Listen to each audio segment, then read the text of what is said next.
Top 7 world में आपका स्वागत है। आप मेरे चैनल पे नए आए हैं तो सब्सक्राइब ज़रूर करें, लाइक करें, कमेंट करें। जय गुरु जी। ये कहानी मुंशी प्रेमचंद की है। कमलाचरण के मित्र। जैसे सिंदूर की लालिमा से मांग रच जाती है, जैसे ही विरजन के आने से प्रेमवती के घर की रौनक बढ़ गई। सुवामा ने उसे ऐसे गुण सिखाए थे कि जिसने उसे देखा मोह गया। यहाँ तक कि सेवती की सहेली रानी को भी प्रेमवती का सम्मुख स्वीकार करना पड़ा कि दूसरी छोटी बहू ने हम सबों का रंग फीका कर दिया। सेवती उससे दिन भर बातें करती और उसका जी न उठता।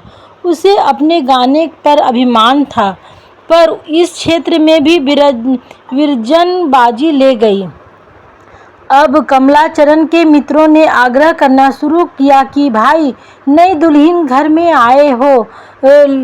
में लाए हो, कुछ मित्रों की भी फिक्र करो। सुनते हैं परम सुंदरी पाए हो। कमलाचरण को रुपये तो ससुराल से मिले ही थे। जेब खनखना कर बोले, अजी दावत लो, शराबे उड़ाओ, हाँ बहुत शोरगुल न मचाना, नहीं तो कहीं भीतर खबर होगी तो समझेंगे कि ये गुंडे हैं। जब से घर में आई है मेरे तो होश उड़े हुए हैं। कहता है अंग्रेजी, फारसी, संस्कृत, आलम गलम सभी घोटे बैठी है। डरता हूँ कहीं अंग्रेजी में कुछ बैठी या फारसी में बातें करने लगे। मुंह ताकने के सिवाय और क्या करूँगा, इसलिए अभी जी बचाता फिरता हूँ।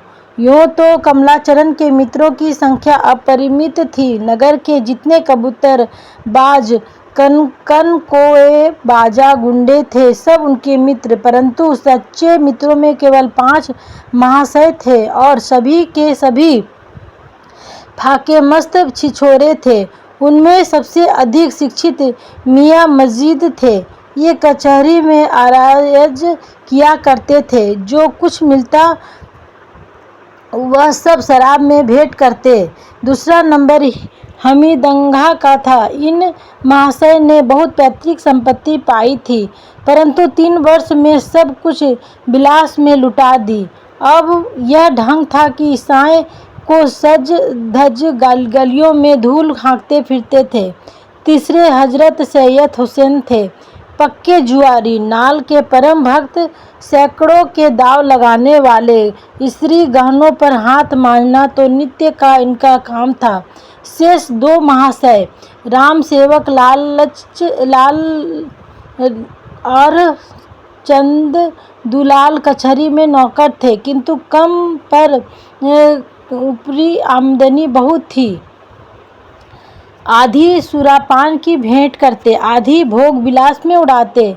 घर में लोग भूखे मरे या भिक्षा मांगे, उन्हें केवल अपने सुख से काम था। सलाह तो हो चुकी थी। 8 बजे जब डिप्टी साहब लेटे तो ये 5 जने एकत्र हुए और शराब के दौर चलने लगे। 5 पीने में अभ्यस्त थे। अब नशे का रंग जमा, बहस बहकर बातें करने लगे। मस्जिद क्यों भाई कमलाचरण, सच कहना, स्त्री को देखकर जी खुश हो गया कि नहीं? कमला, अब आप बहकने लगे क्यों? राम सेवक, बदला क्यों नहीं देते? इसमें छिपने की कौन सी बात है? कमला, बदला क्या, अपना सिर दूं? कभी सामने जाने का संयोग भी तो हुआ हो। कल किवाड़ की दरार से एक बार देख लिया था, अभी तक चित्र आंखों पर फिर रहा है। चंदूलाल मित्र, तुम बड़े भाग्यवान हो। कमला ऐसा व्याकुल हुआ कि गिरते गिरते बचा। बस परी समझ लो। मस्जिद तो भाई, यह दोस्ती किस काम की आएगी? एक नज़र हमें भी दिखाओ। सैयद, बेशक दोस्ती की यही मानी है कि आपस में कोई पर्दा ना रहे। चंदूलाल, दोस्ती में क्या पर्दा? अंग्रेजों को देखो, बीबी डोली से उतरी नहीं कि यार दोस्त हाथ मिलाने लगे। राम सेवक, मुझे तो बिना देखे चैन ना आएगा।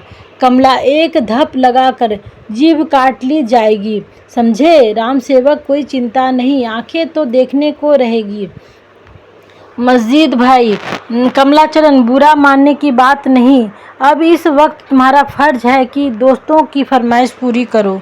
कमला, अरे तो मैं नहीं कब करता हूँ। चंदूलाल, वाह मेरे शेर, ये ही मर्दों की सी बातें हैं। तो हम लोग बन ठन कर आ जाएं क्यों? कमला जी, जरा मुंह में कातलिक लगा लीजिएगा, बस इतना बहुत है। सैयद तो आज ही ठहरी ना। इधर तो शराब उड़ रही थी, उधर विरंजन पलंग पर लेटी हुई विचार में मग्न हो रही थी। बचपन के दिनों भी कैसे अच्छे होते यदि वे दिन एक बार फिर आ जाते। ओह, कैसा मनोहर जीवन था। संसार प्रेम और प्रीति की खान थी। क्या वह कोई संसार था? क्या उन दिनों संसार की वस्तुएं बहुत सुंदर होती थी? इन्हीं विचारों में आंख झपक गई और बचपन की एक घटना आंखों के सामने आ गई। लल्लू ने उसकी गुड़िया मरोड़ दी। उसने उसकी किताब के 2 पन्ने फाड़ दिए। तब लल्लू ने उसकी पीठ में जोर से चुटकी ली, बाहर भागा। वह रोने लगी और लल्लू को कोस रही थी कि सवामा उसका हाथ पकड़े आई और बोली, क्यों बेटी, इसने तुम्हें मारा है ना? यह बहुत मार मार कर भागता है, आज इसकी खबर लेती हूँ, देखूं कहाँ मारा है। लल्लू ने डबडबाई आंखों से विरंजन की ओर देखा।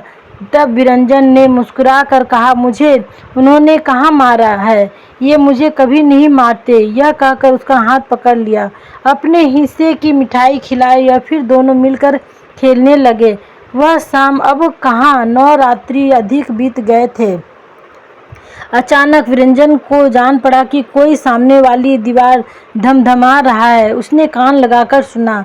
बराबर शब्द आ रहे थे, कभी रुक जाते फिर सुनाई देते। थोड़ी देर में मिट्टी गिरन लगी। फिर डर के मारे विरंजन के हाथ पांव फूलने लगे, कलेजा धक धक करने लगा। जी कड़ा करके उठी और महाराजिन चतुर स्त्री थी, समझी कि चिल्लाऊंगी तो जाग हो जाएगी। उसने सुन रखा था कि चोर पहले सेंध में पांव डालकर देखते हैं, तब आप घुसते हैं। उसने एक डंडा उठा लिया। जब पैर डालेगा तो ऐसा तान कर मारूंगी कि टांग टूट जाएगी। पर चोर ने पांव के स्थान पर सिर रख दिया। महाराजिन घात में थी ही डंडा चला दिया। खटक की आवाज आई। चोर ने झट सिर खींच लिया और कहता हुआ सुनाई दिया, उफ, मार डाला। झोपड़ी झन्ना गई। फिर कई मनुष्यों के हंसने की ध्वनि आई और तत्पश्चात सन्नाटा हो गया। इतने में और लोग भी जाग पड़े और शेष रात्रि बातचीत में व्यतीत हुई। प्रातः कल जब कमलाचरण घर में आए तो नेत्र लाल थे और सिर में सूजन थी। महाराजिम ने निकट जाकर देखा, फिर आकर विरंजन से कहा, बहू एक बात कहूँ, बुरा तो न मानोगी? विरंजन, बुरा क्यों मानूंगी, कहो क्या कहती हो? महाराजिन, रात को सेंध पड़ी थी, वह चोर ने नहीं लगाई थी। विरंजन, फिर कौन था? महाराजिन, घर के ही भेदी थे, बाहरी कोई ना था। विरंजन, क्या किसी कहारन की शरारत थी? महाराजिन, नहीं, कहारों में कोई ऐसा नहीं है। विरंजन, फिर कौन था? स्पष्ट क्यों नहीं कहती? महाराजिन, मेरी जान में तो छोटे बाबू थे। मैंने तो जो लकड़ी मारी थी वह उनके सिर में लगी, सिर फुला हुआ है। इतना सुनते ही विरंजन की भ्रिकुटी चढ़ गई और मुखमंडल अरुण हो आया। क्रुद्ध होकर बोली, महाराजिन, हो संभाल कर बातें करो, तुम्हें यह कहते हुए लाज नहीं आती? तुम्हें मेरे सम्मुख ऐसा बात कहने का साहस कैसे हुआ? साक्षात मेरे ऊपर कलंक का टीका लगा रही हो। तुम्हारे बुढ़ापे पर दया आती है, नहीं तो अभी तुम्हें यहाँ से खड़े खड़े निकलवा देती। तब तुम्हें विदित होता कि जीभ को वश में ना रखने का क्या फल होता है। यहाँ से उठ जाओ, मुझे तुम्हारा मुँह देखकर ज्वर सा चढ़ रहा है। तुम्हें इतना ना समझ पड़ा कि मैं कैसा बाकी मुख से निकाल रही हूँ? उन्हें ईश्वर ने क्या नहीं दिया है? सारा घर उनका है, मेरा जो कुछ है उनका है, मैं उसमें उनकी चेरी हूँ। उनके संबंध में तुम ऐसा बात कह बैठी? परंतु जिस बात पर निरंजन इतनी क्रोध हुई उसी बात पर घर के और लोग को विश्वास हो गया। डिप्टी साहब के कान में भी बात पहुंची। वे कमलाचरण को उससे अधिक दुष्ट प्रकृति समझते थे जितना वह था। भय हुआ कि कहीं यह महाशय बहू के गहनों पर न हाथ बढ़ाए। अच्छा हो कि उन्हें छात्रालय में भेज दूं।